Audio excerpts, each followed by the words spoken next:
फौजी होने के नाते हर बार स्वतंत्रता दिवस के उपलक्ष्य पर इस प्रकार के प्रोग्राम हर बार करते हैं। ये तो राजनीतिक लोग हैं, हम राजनीतिक से ऊपर उठकर बात करते हैं, क्योंकि हम देश के सैनिक रहे हैं, हमें पता है, देशभक्ति का पता है, स्वतंत्रता किस प्रकार से मिली है, हमारे कितने शहीदों ने बलिदानी दी है। इस उत्सव को हम बड़े हर्ष और उल्लास के साथ हर बार मनाते हैं।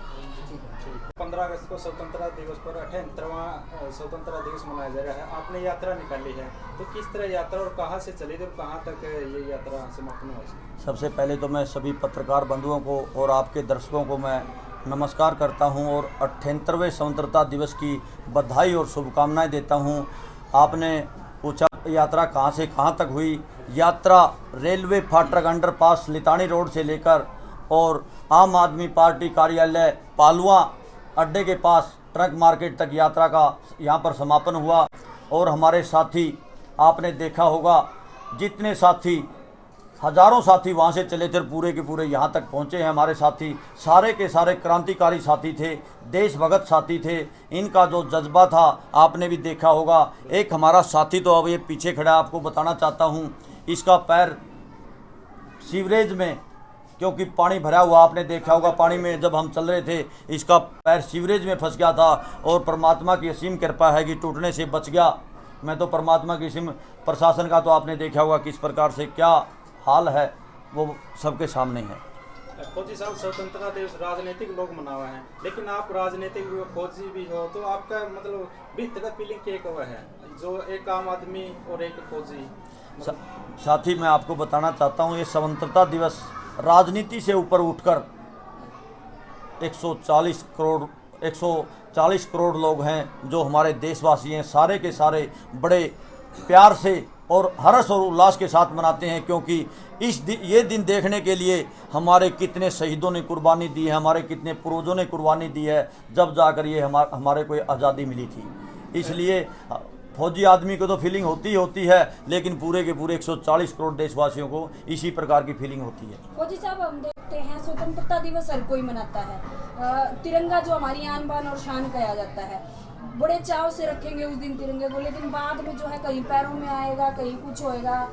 खुद अगर हम पुलिस प्रशासन की बात करें या सरकारी महकमा की बात करें, तो वो भी तिरंगे की ना वो जो मर्यादा है वो नहीं रख सकते। ऐसे लोगों को क्या कहेंगे आप? ऐसे लोगों को क्या, मैं पूरे देशवासियों को मैं बताना चाहता हूँ, तिरंगा हमारी आन बान शान है, इसको सुरक्षित रखना, या अगर कोई तिरंगा फट जाता है उसको किस प्रकार से हमने उस तिरंगे को कहाँ रखना है, किस प्रकार से उस तिरंगे का रख रखाव करना है, वो सारी की सारी चीज़ें देशवासियों को पता भी होना चाहिए। क्योंकि तिरंगा जब फट जाता है उसको चढ़ाते नहीं है, उसको उतार दिया जाता है, उसको फेंका नहीं जाता, उसको सुरक्षित जगह पर रखा जाता है। तो मैं देशवासियों से अपील भी करता हूँ, इस तिरंगे की मान मर्यादा को सारे देशवासी रखें, क्योंकि ये हमारे देश की आन बान शान है। अकेले सैनिकों की जिम्मेवारी नहीं है, पूरे 140 करोड़ देशवासियों की जिम्मेवारी है तिरंगे की आन बान शान को ठीक रखना। मौजूदा सरकार जो है हर बार 15 अगस्त हो या फिर गणतंत्र दिवस हो, उसके ऊपर हर घर तिरंगा, ऐसे मैसेज भी हम सुना, हाँ तिरंगे भी बांटे जाए हैं, लेकिन वो आप वाली बात दोबारा से आ गई, लेकिन बाद में उन तिरंगों का अपना अपमान हुआ है कि लगा है आपने, ये मौजूदा जो सरकार की जो ये रणनीतियाँ हैं ठीक है? देखिए बहन जी, आज गणतंत्र दिवस है, मैं राजनीति की कोई भी बात करना नहीं चाहता। राजनीति से ऊपर तिरंगे का अपमान, सरकार ने भी इसके ऊपर मुहिम चलानी चाहिए। अगर हम तिरंगा लगा सकते हैं घरों पर, तो उसकी सुरक्षा करवाने की भी जिम्मेवारी सरकार की होनी चाहिए। ये चीज़ें भी संदेश सरकार ने देना चाहिए। और आज गणतंत्र दिवस है, स्वतंत्र दिवस है, स्वतंत्र दिवस के उपलक्ष्य में मैं बताना चाहता हूँ, तिरंगे के अंदर 3 रंग हैं। एक रंग है किसानों का, दूसरा रंग है जवानों का और तीसरा रंग है पहलवानों का। तो ये तीनों रंग देश को बनाने के लिए, तिरंगे को बनाने के लिए तीनों वर्ग बड़ी मजबूती के साथ खड़े रहते हैं, आपको पता होगा। और ये आपने जो बताया था, सरकार जब पहलवानों की नहीं हो सकती, किसानों की नहीं हो सकती, जवानों की नहीं हो सकती, तो एक इस प्रकार की सरकार है। तो फौजी साहब, राजनीतिक बात आपने कही आज नहीं कहा, लेकिन राजनीतिक बात आप पैदल चल रहे थे, मतलब उस समय अगर देखा जाए पानी बहुत ज़्यादा, थोड़ी ही बारिश होने पानी भर जाए है, तो ये कहीं ना कहीं सरकार की कमी रही है, आज तक ये सुधार नहीं हो पाया। देखिए, ये तो लोगों को दिखाई दे रही है सारी चीज़ें, क्योंकि जो अपनी यात्रा थी वो भी पानी में को निकल के आई। यात्रा क्या, मैं तो आपको बताना चाहता हूँ, मैं आम परिवार, आम घराने का बच्चा हूँ। देसी भाषा में आपको बताना चाहता हूँ, मैं लोगों के डोड़ा पे भोंकड़ी पाड़ पाड़ के यहाँ तक पहुँचा हूँ। मुझे पता है कीचड़ का, बारिश का कोई असर पड़ने वाला नहीं है, लेकिन विकास तो लोगों को दिखाई दे रहा है, सरकार किस प्रकार से विकास करा रही है। मोदी साहब, इस यात्रा में महिलाओं की भागीदारी अच्छी थी, उनमें भी एक उत्साह देखने को मिला, तो महिलाओं के लिए क्या कहेंगे? मैं महिलाओं को भी संदेश देना चाहता हूं और गणतंत्र दिवस की स्वतंत्र दिवस की बधाई देना चाहता हूं, क्योंकि स्वतंत्रता दिवस 140 करोड़ देशवासियों का कहीं न कहीं अहम रोल रहा है, हमारे पूर्वजों का अहम रोल रहा है, क्योंकि हमारे कितने साथियों ने अपनी कुर्बानी देकर ये दिन लेकर आए हैं और महिलाओं और बच्चों में, सब में, पूरे के पूरे देशवासियों में उत्साह और उल्लास है। क्या संदेश देना चाहोगे मोदी साहब जो भी वीडियो देख रहे हैं? मैं अंत में यही संदेश देना चाहता हूँ 140 करोड़ देशवासियों को स्वतंत्र दिवस के ऊपर बधाई और शुभकामनाएं देना चाहता हूँ। इस प्रकार का अगर कोई भी प्रोग्राम होता है, हमारा देशभक्ति का प्रोग्राम होता है, सबने बढ़ चढ़ कर भाग लेना चाहिए। ये राजनीतिक चीज़ें तो व्यक्ति ने छोड़ देनी चाहिए इस उपलक्ष्य के ऊपर। जी सर, क्या नाम आपका? मेरा नाम है विनोद चहल है, मैं उचाना हल्के से आम आदमी पार्टी का ब्लॉक अध्यक्ष हूँ। स्वतंत्रता दिवस के इस अवसर पर 78वां स्वतंत्रता दिवस मनाया जा रहा है, क्या कुछ कहेंगे, क्या संदेश देंगे? सबसे पहले तो मैं देशवासियों को शुभकामनाएं देता हूं जो 78वां स्वतंत्रता दिवस मनाया जा रहा है। और ये स्वतंत्रता दिवस हमें ऐसे ही नहीं मिला है, इसके लिए हमारे सैकड़ों हज़ारों लोगों ने कुर्बानियाँ दी हैं, तब जाके हमें आज ये दिन देखने को मिल रहा है। और इसमें महिलाओं का भी उतनी भागीदारी है जितनी पुरुषों की है, तो सभी का योगदान से हमें स्वतंत्रता मिली है। दिल में जोश और जज्बा दिखाई दे रहा है। देखो आज हर मतलब तिरंगा दिखा नहीं तो मन में खुशी हुआ है, गर्व महसूस हुआ है। तो तिरंगे के बारे में क्या कहेंगे, किस तरह आज़ादी मिली? देखो, तिरंगे के बारे में मैं ये कहना चाहता हूँ, सिर्फ घर की छत पे तिरंगा लगाने से कुछ नहीं होता है। तिरंगा आदमी के दिल के अंदर होना चाहिए, उसकी हिफाजत करनी है, किस तरह से करनी है, ये सब चीज़ों का हमें पता होना चाहिए, क्योंकि तिरंगे से बढ़ के हमारे लिए कुछ नहीं है और देश से बढ़ के हमारे लिए कुछ नहीं है। मेरा नाम अमरजीत, ब्लॉक अध्यक्ष आम आदमी पार्टी। स्वतंत्रता दिवस की इस पावन मौके पर क्या संदेश आप देना चाहेंगे? स्वतंत्रता दिवस के इस अवसर पर मैं सबसे पहले तो आपके चैनल के माध्यम से पूरे देशवासियों को इसकी शुभकामनाएं देना चाहता हूं। और स्वतंत्रता दिवस प्रत्येक भारतीय के लिए एक गर्व की बात है, क्योंकि जब हम गुलामी की जंजीरों में जकड़े हुए थे तो इसका हमें बड़ी बेसब्री से और इसका मज़ा चखने के लिए हर इंसान इसका इंतज़ार कर रहा था। हमारे बहुत से नौजवान, पता नहीं कितनी माँओं ने अपने बेटे खोए, कितनी बहनों ने अपने भाई खोए, और उसके बाद हमें ये आज़ादी मिली। लेकिन आज आज़ादी मिलने के बाद भी हम, ऐसा लगता है कि मानसिक रूप से आज़ाद नहीं हुए हैं। असली आज़ादी का मतलब उस दिन साकार होगा जब हम मानसिक आज़ादी में भी अपनी सांसें ले सकेंगे। आज नशे के कारोबार बढ़ते जा रहे हैं। जिस प्रकार से बच्चों को शिक्षा मिलनी चाहिए, शिक्षित होने के बाद बच्चे अपने भविष्य को सुधार सकते हैं। जब एक एक घर सुधरेगा, जब जाकर पूरा समाज सुधरेगा, और समाज सुधरेगा तो पूरा देश सुधरेगा। आपने कहा जी अभी तक मानसिक आज़ादी नहीं मिली, तो किस तरह से मानसिक आज़ादी जो मिल सकती है? मानसिक आज़ादी देखिए, आज की जो स्थिति है उस स्थिति में कई जो नौजवान हैं नशे की लत के कारण बहकावे में आकर वो दूसरों को इशारों पर काम करते हैं, और जो इशारों पर काम करवाता है वो अपने फ़ायदे के लिए काम करवाता है, वो देश के फ़ायदे के लिए काम नहीं करवाता। तो ऐसी मानसिक स्थिति वाले लोगों को समझने की ज़रूरत है, और उन लोगों को, हमारे जैसे लोगों जैसे भी आगे बढ़ेंगे तो दूसरों को जागरूक करने की ज़रूरत है। तिरंगा यात्रा की बात करें तो आम आदमी पार्टी द्वारा क्या हर विधानसभा क्षेत्र में निकाली गई इस तरह तिरंगा यात्रा? हाँ, तिरंगा यात्रा पूरे हरियाणा में, पूरे भारत में जहाँ जहाँ आम आदमी पार्टी का संगठन है, सभी पार्टियों का कहूँगा मैं तो, तिरंगा यात्रा एक देश की स्वतंत्रता की बात है, ये देश के गर्व की बात है। मैं तो चाहता हूँ हर नागरिक को इस प्रकार आना चाहिए, तिरंगे के नीचे अपना सर झुकाना चाहिए।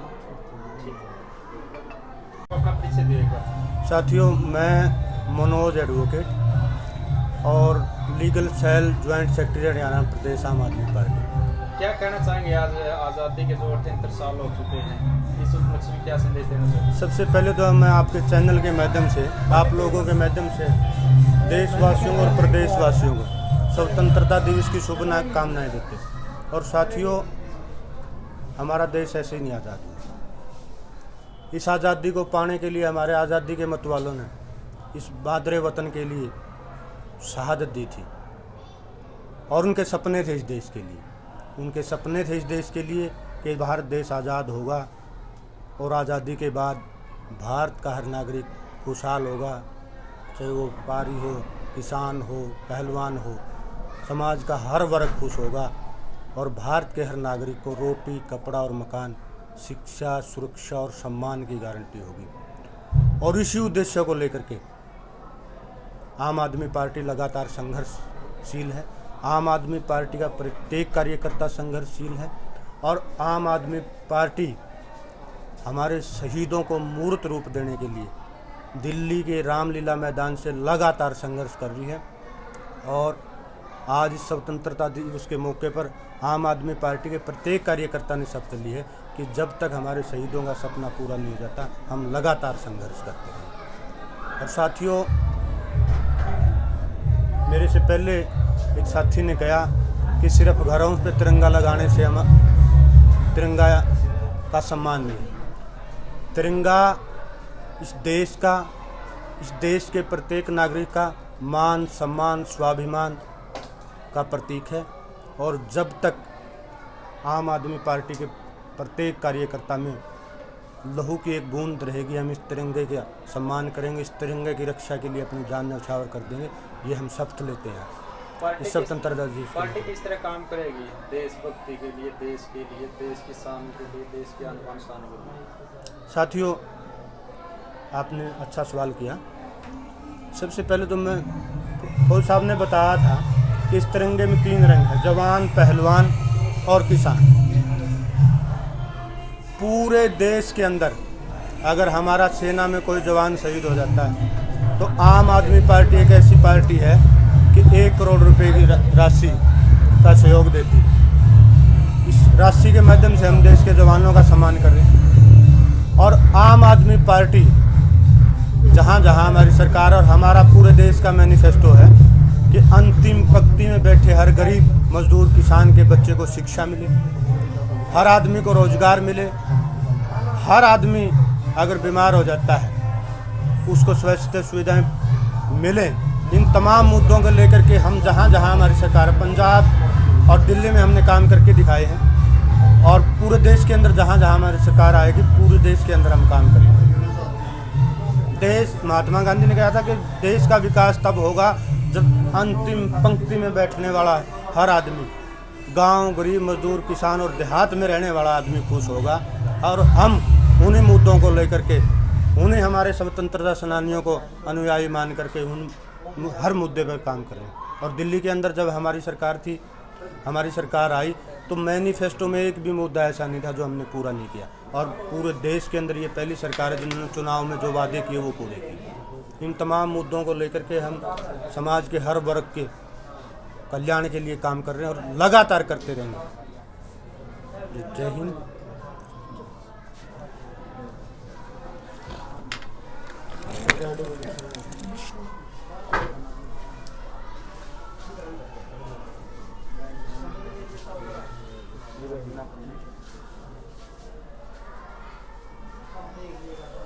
मैं कामरेड कृष्ण शौकन, आम आदमी पार्टी का आम कार्यकर्ता हूँ। और आज जन उत्सव के दिन आज हमारे फौजी भाई पवन जी ने इसका आयोजन किया जन उत्सव मनाने के लिए। वैसे तो लोकतंत्र लोगों द्वारा, लोगों की सरकार और लोगों के ऊपर राज होता है, लेकिन 78 साल से ये बड़े खेद का विषय है कि 78 साल से यहाँ जनतंत्र दिखाई भी नहीं देता। अभी एक भाई ने सवाल पूछा था कि रास्ते में जब हम जन उत्सव यात्रा के दौरान जब ये यात्रा कर रहे थे, रास्ते में सीवर और पानी की जो है व्यवस्था बहुत खस्ता हालात थी। और ये अखबारों में भी आता है, बरसता है एक दिन, निकलता है 3 दिन में। हमारी चाहे लोकल प्रशासन की बात है चाहे वो राजकीय प्रशासन की बात है, चाहे केंद्र की बात है, बड़े शर्म की बात है कि सरकार 78 साल में भी वो जन उत्सव मनाने के लायक नहीं है, जो आज हम औपचारिकता के रूप में मना रहे हैं। लेकिन आम जनमानस के लिए बहुत बड़ी गंभीर व्यवस्था है और इसको परिवर्तन करने की ज़रूरत है और इसको कार्यान्वित करने के लिए, प्रजातंत्र को असली मायनों में लागू करने के लिए आम आदमी पार्टी ने उचाना के अंदर पदार्पण किया है और इन्होंने दिखाया भी है। अगर डॉक्टर अंबेडकर का सपना पूरा किया है किसी नेता ने हिंदुस्तान में, वो एक ही नेता है अरविंद केजरीवाल, जिसने एक रिक्शा वाले बच्चे को और राष्ट्रपति के बच्चे को एक स्कूल में पढ़ा करके ये दिखाया कि शिक्षा असली जनतंत्र और प्रजातंत्र ये है। और यही कायम करने के लिए हम उचाना में जो राजतंत्र चला हुआ है 50 सालों से, उसको मिटाने के लिए हमारे पवन भाई फौजी को हम जिम्मेवारी देते हैं और इन पे आशा करते हैं कि ये महसूस कराएंगे और अंतिम से अंतिम आदमी को ये एहसास होगा प्रजातंत्र क्या है, क्यों है। ये तो जैसे पंजाब के अंदर कैप्टन अमरिंदर के चुनाव में जब हम गए हुए थे, वो लोग ना उनके खिलाफ और विरोध करने के लिए तैयार नहीं थे। प्रजातंत्र के अंदर मौलिक अधिकार है, जबकि ये सरकार तो मौलिक अधिकारों का हनन कर रही है। जैसा उदाहरण के स्वरूप हमारे पहलवानों की जो है बेइज्जती करी गई और वो कहाँ से गोल्ड मेडल लेकर आएंगे। इससे बड़े शर्म की बात इस प्रजातंत्र के नागरिकों के लिए और नहीं हो सकती। आशा है लोग निराश न हों, आशावादी हों और हम पवन जैसे भाइयों को आगे करके और इसमें इस हल्के में सुधार करेंगे। जय भारत, जय हिंद। मोदी साहब, मेरा आपसे एक सवाल है। जैसे अब विधानसभा चुनाव सिर पे हैं, लोकसभा चुनाव थे, लोकसभा चुनाव हो गए, विधानसभा चुनाव सिर पे हैं। अब हर एक पार्टी तिरंगा यात्रा निकाल रही है। अगर जो विधानसभा चुनाव या कोई भी चुनाव सिर पे नहीं होता तो कोई नहीं पूछता, मतलब आम आदमी या फिर कोई स्कूल वाले बच्चे ही निकालते हैं तिरंगा यात्रा। इसके बारे में क्या कहेंगे? ऐसा साथी, मैं आपके माध्यम से बताना चाहता हूँ, मैं फौजी होने के नाते हर बार स्वतंत्रता दिवस के उपलक्ष्य पर इस प्रकार के प्रोग्राम हर बार करते हैं। ये तो राजनीतिक लोग हैं, हम राजनीतिक से ऊपर उठकर बात करते हैं, क्योंकि हम देश के सैनिक रहे हैं, हमें पता है, देशभक्ति का पता है, स्वतंत्रता किस प्रकार से मिली है, हमारे कितने शहीदों ने बलिदानी दी है। इस उत्सव को हम बड़े हर्ष और उल्लास के साथ हर बार मनाते हैं।